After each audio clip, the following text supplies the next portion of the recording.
Dude, this chiropractor needs a timeout.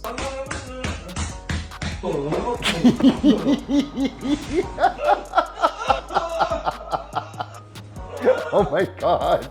Oh, that is crazy.